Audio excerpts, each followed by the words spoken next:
1977 west Newbury அப்படின்ற ஒரு இடத்துல ஒரு பையன் பிறக்கிறான். அந்த இடம் அமெரிக்காவில் இருக்குது. அந்த பையனுக்கு அவங்க அப்பா அம்மா வைக்கிற பேர் ஜான் ஃபிலிக்ஸ் அண்டோனி சீனா அப்படின்னு ஒரு பேரை வைக்கிறாங்க. அவன் 12 வயசாக இருக்கும்போது ரொம்பவே எலும்பு தோலுமா இருக்கான். அதை பார்த்து ஸ்கூல் பிள்ளைங்க எல்லாருமே அவனை வந்து கலாய்க்க ஆரம்பிச்சிடுறாங்க.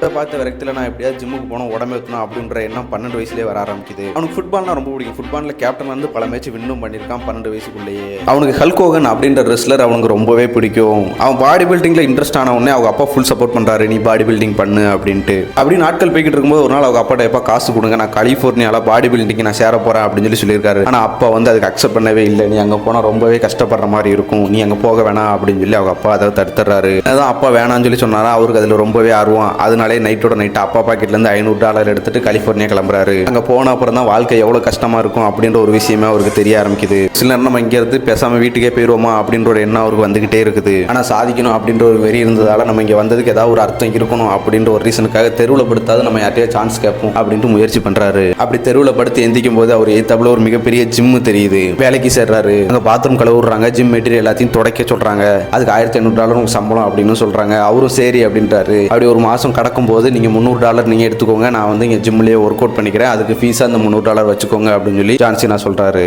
இருந்தாலும் அவரோட பொருளாதாரம் ரொம்பவே பாதிப்புள்ளா இருக்கு. அதனாலே நைட் டைம்ல லீமோ சைட் காருக்கு டிரைவரா போறாரு. லீமோ சைட் கார் அப்படின்னா லென்த்தியா இருக்கிற காருக்கு வந்து டிரைவரா போறாரு. அதுக்கப்புறம் ஜிம்ல ஒரு டைம் அவர் ஒர்க் அவுட் பண்ணிக்கிட்டு இருக்கும்போது அவரோட பிசிக்கை பார்த்து ஒரு மிகப்பெரிய ரெஸ்லர் ஒருத்தர் வராரு. அவர் பார்த்துட்டு தம்பி நீ வந்து ரெஸ்லிங் ட்ரை பண்ணலாமே அப்படின்னு சொல்லி அவர் சும்மா ஜோக்கா சொல்லிட்டு சிரிச்சுட்டு அவர் வாட்டுக்கு போயிடுறாரு. ஆனால் ஜான்சினா அதை ரொம்ப சீரியஸாக எடுத்துக்கிட்டு நம்ம ஏன் ரெஸ்லிங் ட்ரை பண்ணக்கூடாது அப்படின்னு சொல்லி ரெஸ்லிங்க்கு என்ன பண்ணணும் ஏது பண்ணணும் எல்லாமே அவர்கிட்ட கேட்டு தெரிஞ்சுக்கிறாரு. தம்பி அதுக்கு நீ வந்து இங்கே ஒர்க் அவுட் பண்ணக்கூடாது, அல்டிமேட் ப்ரோ சாம்பியன்ஷிப் அப்படின்ற அகாடமி போய் நீ அங்கே அவங்ககிட்ட சொல்ல அவங்க எல்லாமே உனக்கு சொல்லி கொடுப்பாங்க அப்படின்னு சொல்லி சொல்றாரு. ஜான்சினாவும் அங்கே போய் சேர்றாரு. அந்த அகாடமியில் சேர்ந்தோடனே சின்ன சின்ன மேட்சை போடுறாரு. அவரோட ஃபேஸ் வந்து நிறைய பேரை கவர்ற மாதிரியே இருக்குது. அதுக்கப்புறமா ஒரு பெரிய மேட்ச் வருது, ஹெவி வெயிட் சாம்பியன்ஷிப் மேட்ச்.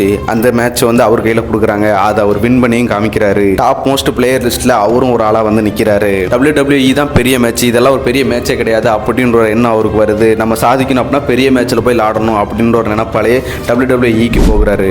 அந்த டைம்ல அங்கே ராக், ட்ரிபிள் ஹெச் அப்படின்னு சொல்லி எல்லாருமே இருக்கிறாங்க. 2001 WWE டெவலப்மெண்ட் ஸ்கூல்ல வந்து சேர்றாரு. அங்கிருந்து நிறைய ட்ரைனிங் எடுத்துக்கிட்டே இருக்காரு. 2002 அங்கேயும் ஒரு ஹெவி வெயிட் சாம்பியன்ஷிப் மேட்ச் வருது. அது அப்படி இல்லாண்டு அதை வின்னும் பண்றாரு. ஆனா அவரோட மேட்ச் வந்து சின்ன சின்ன லெவல்ல தான் நடக்குதே தவிர பெரிய லெவலில் நமக்கு எதுவுமே நடக்கல அப்படின்னு சொல்லி ரொம்பவே ஃபீல் பண்றாரு.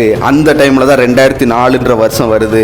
அந்த வருஷத்துல பிக் ஷோ அப்படின்றவரை அடிச்சு தூக்கி போட்டு US சாம்பியன்ஷிப் அப்படின்ற ஒரு பட்டத்தை ஃபர்ஸ்ட் டைம் வாங்குறாரு. அதுக்கப்புறமா WWE பெரிய மேட்சான பெல்ட் மேட்சை வந்து வின் பண்ணி WWEக்கான கோல்டன் பெல்ட்டை வாங்குறாரு. அடிக்க முடியாத ரெக்கார்டான 16 time WWE champion, 5 time US championship அப்படின்ற ஒரு டாப் ரெக்கார்டை வச்சிருக்காரு. மேட்ச்ல மட்டும்தான் கொடூரமா இருப்பாரு. ஆனா உண்மையிலே நிஜ வாழ்க்கையில வந்து ரொம்பவே கைண்டான பர்சன் இருக்காரு. ஏன்னா மேக்கியவிஷ் அப்படின்ற ஒரு ஃபவுண்டேஷன்ல ஒரு கின்னஸ் ரெக்கார்டு வச்சிருக்காரு. 600 குழந்தைகளுக்கு வந்து தன்னோட ஆசைகளை ஃபுல்ஃபில் பண்ண ஒருத்தர் அப்படின்ற ஒரு ரெக்கார்டு ஜான்சினாட்ட மட்டும்தான் இருக்கு.